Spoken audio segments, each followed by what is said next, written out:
छपरा की मिट्टी से निकले एक ऐसे शब्द साधक जिनकी कलम सिर्फ कविता नहीं लिखती बल्कि हृदय की धड़कनों को स्वर देती है। पिछले एक दशक से अपनी संवेदनाओं को शब्दों में पिरोते हुए इन्होंने हिंदी साहित्य की नई पहचान गढ़ी है। पेशे से शिक्षक और मन से कवि निखिल कुमार सिंह। इनकी लेखनी की गहराइयों का अंदाजा सिर्फ एक बात से लगाया जा सकता है कि इनकी जो किताब है हृदय की वेदना पाठकों के दिलों को छू चुकी है और अब फ्लिपकार्ट पर भी उपलब्ध है। आज हम जानेंगे इनसे इनके सफर, इनकी संवेदनाओं, इनकी कविता की जन्मभूमि और उन एहसासों को जिन्होंने इनको एक सशक्त कवि बनाया। निखिल जी, बहुत बहुत आपका स्वागत है। बहुत बहुत धन्यवाद आपका। कैसे आप? बहुत बढ़िया। आपकी कविता की यात्रा जो है वो कहाँ से शुरू हुई? बिल्कुल 10वीं क्लास से ही कविता लिखने का सिलसिला शुरू हुआ और तब से आज तक अनवरत सतत निरंतर लगातार चल ही रहा है। 4 पंक्ति से अपनी बात शुरू करता हूँ कि तुझको देखे हुए एक जमाना हुआ, न मिली तू न मेरा ठिकाना हुआ। तुझको देखे हुए एक जमाना हुआ, न मिली तू न मेरा ठिकाना हुआ। आज भी उस गली में रहता हूँ मैं, आज भी उस गली में रहता हूँ मैं, जहाँ देखकर तुझको मैं दीवाना हुआ, जहाँ देखकर तुझको मैं दीवाना हुआ। निखिल जी, छपरा की जो मिट्टी है वो आपकी कविताओं को कितना प्रभावित कर चुकी है? छपरा में ही रहना, छपरा में ही जन्मभूमि, छपरा ही मेरी कर्मभूमि है। तो दिल से दिल का इजहार हुआ है छपरा में, पहला पहला प्यार हुआ है छपरा में। छपरा में जीना, छपरा में मरना और छपरा मेरे रग रग में, मेरे खून में बसता है। आप पिछले एक दशक से लगातार लिख रहे हैं, इस निरंतरता का स्रोत क्या है? समाज में जो भी ज्वलंत मुद्दाएं हैं मैं उनको लिखने का प्रयास करता हूँ, या जो नौजवान पीढ़ी है उनकी दिल की बात मैं लिखने का काम करता हूँ कि जैसे प्रेम की कहानी सुनाने लगे, रो रहे थे सभी तो हंसाने लगे। प्रेम की कहानी सुनाने लगे, रो रहे थे सभी तो हंसाने लगे।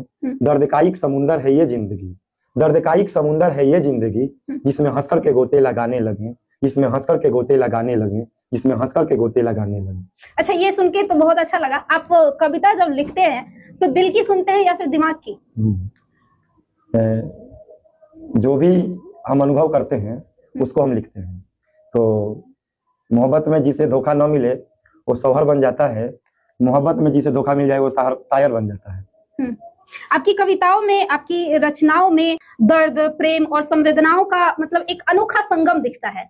इसका क्या कारण? हृदय की वेदना एक असफल प्रेम कहानी की गाथा है और मैं उनके लिए कविता लिखता हूँ जिनका दिल टूटा हुआ है।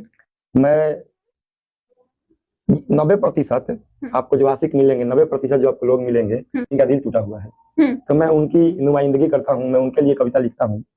झूठ से क्यों तसल्ली दिलाते रहें, वे हमारे हैं सबको बताते रहें। झूठ से क्यों तसल्ली दिलाते रहें, वे हमारे हैं सबको बताते रहें। और जुर्म जिसने किया वो बरी हो गया, हम अदालत के चक्कर लगाते रहें। और काम के बाद सब भूल जाते यहाँ, काम के बाद सब भूल जाते यहाँ, एक हम है जो वादा निभाते रहें। और अब समझ में हमें आ गया है निखिल, अब समझ में हमें आ गया है निखिल, हम अनायास उनको मनाते रहें, हम अनायास उनको मनाते रहें। अच्छा निखिल जी, आपके जो किताब का नाम है हृदय की वेदना, तो ये जो हृदय की वेदना है ये विचार कैसे मन में आया? पीड़ा को मैं लिखता हूँ, मैं दर्द का कवि हूँ, मैं पीड़ा का कवि हूँ। तो सामाजिक वेदना, सांसारिक वेदना, लोगों की वेदना और मेरी भी वेदना है, ये मेरे भी अंतर्मन की व्यथा है, पीड़ा है, जिसको मैं लिखता हूँ, इसलिए मैंने इसका नाम हृदय की वेदना रखा है। अच्छा, इस पुस्तक में कोई ऐसी कविता है जो मतलब आपको एकदम बेहद प्रिय हो, वो चाहेंगे कि हमारे दर्शकों को आप सुना दीजिए? बिल्कुल। लगा जब रोग है तो फिर छुपाना क्या, लगा जब रोग है तो फिर छुपाना क्या, सुलगती आग हो तो फिर बुझाना क्या। लगा जब रोग है तो फिर छुपाना क्या, सुलगती आग हो तो फिर बुझाना क्या। और इशारों में कहो या बोल दो मुंह से, इशारों में कहो या बोल दो मुंह से, हमेशा पास आने को बहाना क्या, हमेशा पास आने को बहाना क्या। वाह, आपकी पहचान जो है वो एक शिक्षक, दूसरा एक कवि की पहचान है। आप एक हिंदी शिक्षक भी है और आपकी कविताओं को कैसे, मतलब ये हिंदी के शिक्षक है आप, इसको कैसे समृद्ध करता है? पेशे से मैं शिक्षक हूँ और मैं बच्चों को पढ़ाता हूँ और कविता लिखता हूँ, बचपन से मैं कविता लिखते आ रहा हूँ। ये दोनों काम मैं एक साथ लेकर चलता हूँ और दिन भर बच्चों को पढ़ाता हूँ, बच्चों के साथ रहता हूँ और शाम में रात्रि में जब भी मुझे समय मिलता है मैं कविता लिखता हूँ। अच्छा, कभी कभी क्लास में आप पढ़ाते होंगे और फिर मतलब वो ऐसी कौन सी कविता है जो आपको मतलब बराबर निकल जाती है? नहीं, बच्चे भी, जैसे मेरी कविता है तो उसको देखे हुए एक जमाना हुआ, न मिली तू न मेरा ठिकाना हुआ, आज भी उस गली में रहता हूँ मैं, जहाँ देखकर तुझको मैं दीवाना हुआ। ये कविता मेरी बहुत प्रसिद्ध है, बहुत फेमस कविता है ये मेरी। तो ये कविता बच्चों को भी याद है और तो बार बार बच्चे इस कविता को सुनना चाहते हैं तो मैं इस कविता को बार बार सुना देता हूँ और उसके बाद बच्चे दोहा भी सुनते हैं तो मैं दोहा भी सुनाता हूँ। अच्छा निखिल जी, आप सोशल मीडिया के दौर में आप मतलब कविता की भूमिका को कैसे देखते हैं? सोशल मीडिया के इस दौर में कविता की भूमिका बहुत अग्रणी है, बहुत बेहतरीन है। हम लोग कविता के माध्यम से, देखिए भाषाएं और माताएं समियानों से नहीं, बेटे और बेटियों से बड़ी होती है।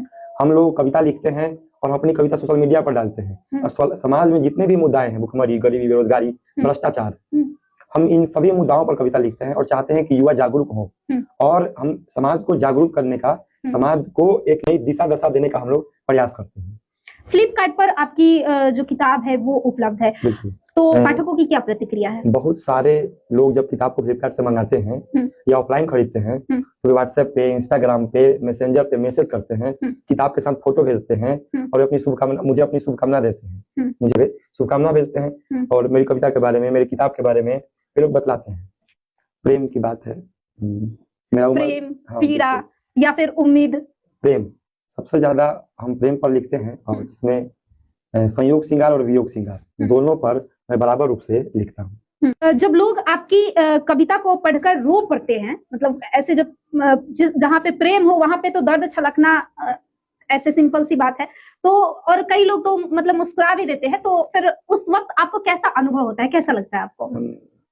कविता जो है नाम है हृदय की वेदना, तो लोग जब सुनते हैं तो उन्हें अच्छा लगता है और रोते भी हैं, हंसते भी हैं। हम उनकी बात करते हैं, हम नौजवानों के दिल की बात करते हैं, नौजवानों की बात करते हैं तो उन्हें अच्छा लगता है और जब उन्हें अच्छा लगता है तो मुझे भी अच्छा लगता है कि मेरी कविता उनके लिए, उनके काम की है और वे मेरी कविता से अपने आप को रिलेट कर पाते हैं, अपनी कविता में, मेरी कविता में वे अपने आप को देखते हैं। अच्छा निखिल जी, भविष्य को लेकर के क्या कुछ पुस्तक की तैयारी है? हाँ, एक और किताब आने की भी बात है, दूसरी किताब भी आने वाली है 2026 में, एक और नई किताब आ जाएगी और कवि सम्मेलनों और मंचों पे हम बहुत जल्द जाने वाले हैं। जो नए कवि है, युवा हैं, उनको आपकी तरफ से क्या संदेश रहेगा?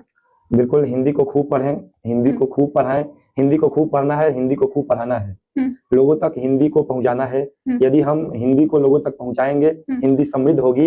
हिंदी माँ को समृद्ध करने की जरूरत है, हम सभी मिलकर हिंदी को समृद्ध करने का काम करें। सच में आपकी जो कलम है ना, वो भावनाओं को जिंदा करती है। आपकी बातों से मतलब ये समझ आता है कि एक कवि सिर्फ लिखता नहीं है बल्कि वो जीता भी है। बहुत बहुत धन्यवाद। और आखिरी में मैं एक गीत सुनाता हूँ बिल्कुल। एक दफा लौट आओ हमारे लिए, साथ खुशियां मनाओ हमारे लिए। एक दफा लौट आओ हमारे लिए, साथ खुशियां मनाओ हमारे लिए। दिल परेशान रहे बस तुम्हारे लिए, ये परेशान मिटाओ हमारे लिए। बन सुनिए कि मिल सकेगा नहीं इस जन्म में सनम, मिल सकेगा नहीं इस जन्म में सनम, हम करेंगे प्रतीक्षा जन्म पर जन्म। साथ में गर नहीं सांस में तुम तो हो, साथ में गर नहीं सांस में तुम तो हो, पास में तो नहीं आस में तुम तो हो, पास में तो नहीं आस में तुम तो हो। हाल ए दिल कहो, हाल ए दिल कहो, सोच कर एक दफा, प्यार है क्या बताओ हमारे लिए। दिल परेशान रहे बस तुम्हारे लिए, ये परेशान मिटाओ हमारे लिए। आखिरी बंद सुनिए कि जीत कर हारना प्रेम का नाम है, जीत कर हारना प्रेम का नाम है, हार कर चाहना प्रेम का नाम है। जीत कर हारना प्रेम का नाम है, हार कर चाहना प्रेम का नाम है। रीत है प्रीत की दूर होना यहाँ, रीत है प्रीत की दूर होना यहाँ, पा सका जो नहीं उसको खोना यहाँ। दूर होना अगर मात्र एक राह है, दूर होना मगर दूर होना अगर मात्र एक राह है। दूर हो ही तो जाओ हमारे लिए, दिल परेशान रहे बस तुम्हारे लिए, ये परेशान मिटाओ हमारे लिए। वाह, बहुत सुंदर, बहुत सुंदर। निखिल जी, RN24 न्यूज से आपको दिल से बधाई है, धन्यवाद है। आपकी कविताओं ने न सिर्फ साहित्य की दुनिया को समृद्ध किया है, बल्कि हजारों पाठकों के दिलों में भावनाओं की एक नई रोशनी को जगा दिया है। तो हम कामना करते हैं कि आपकी कलम ऐसे ही प्रेम, पीड़ा और संवेदनाओं को नई उड़ान देती रहे। मुझे यहाँ बुलाने के लिए आपका बहुत बहुत धन्यवाद और आपके पाठकों को भी मेरा सादर प्रणाम। दोस्तों, अगर आपने अब तक हृदय की वेदना पुस्तक नहीं पढ़ी है तो जरूर पढ़िएगा। मिलते हैं अगले एपिसोड में एक नई शख्सियत के साथ, एक नई कहानी और नए प्रेरणा के साथ। धन्यवाद।